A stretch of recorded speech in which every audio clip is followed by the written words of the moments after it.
لیکن کیونکہ انسان ہوں، جذبات رکھتا ہوں، شعیب منصور میرے بہت بڑے محسن ہیں، انہوں نے کہا اور کئی دفعہ کہا اور بڑی محبت سے کہا، اور میری خوش قسمتی کہ کہاں تو ساری زندگی وہ میرے ہی کام آتے رہے، میرے لیے نغمے بنائے، گانے بنائے، کہ اس نے کئی البمز کے گانے میرے لیے لکھ ڈالے اور 1 روپیہ نہیں لیا مجھ سے، اور میں ہی ان سے کماتا رہا، میں ہی ان سے شہرت لیتا رہا۔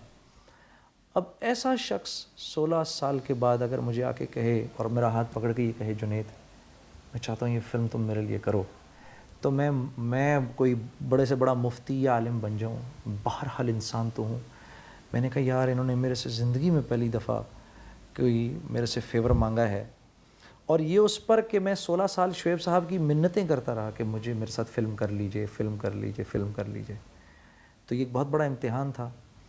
پھر جب یہ میں نے داڑھی ٹرم کرا لی، چھوٹی کرا لی، لیکن پھر میرے سے ہوا نہیں۔ میں نے بڑی کوشش کی، میرا اللہ شاہد ہے، میں نے بہت کوشش کی اس فلم کے لیے کام کروں، مجھ سے ہو نہیں سکا۔ اندر کوئی چیز ایسی تھی جو مجھ سے کہتی تھی کہ تیرے اوپر اللہ اور اس کے رسول کا زیادہ حق ہے بجائے اس کے کہ کسی دوسرے انسان کا۔ اور یہ ایک بہت بڑی جنگ تھی جس میں بہرحال پھر میں نے شعیب کے آگے گھٹنے ٹیک کے میں نے ہاتھ جوڑ کے معافی مانگی، سر مجھ سے نہ کریں، یہ مجھ سے نہیں ہوگا۔ یہ اصل حقیقت ہے اس کی۔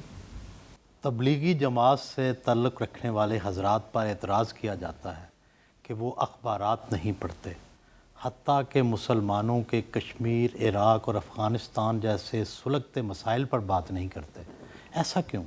اب آپ اخبار پڑھیں تو اخبار کے اندر اخبارات میں کیا ہے؟ 2 چیزوں میں سے ایک چیز ضرور ہوتی ہے اخبار میں، یا تو کسی کی غیبت ہوتی ہے، یا آپ کسی کے پیچھے اس کی بات کریں تو وہ غیبت ہو گئی، یا اس میں تہمت ہوتی ہے جو سچائی نہیں ہوتی، یا غیبت ہے یا تہمت ہے۔ تو میں تو لوگوں کو اللہ کی طرف بلانے جا رہا ہوں، تو میں کیسے غیبت کا مرتکب ہوں اور میں کیسے تہمت لگاؤں کسی اور کے اوپر؟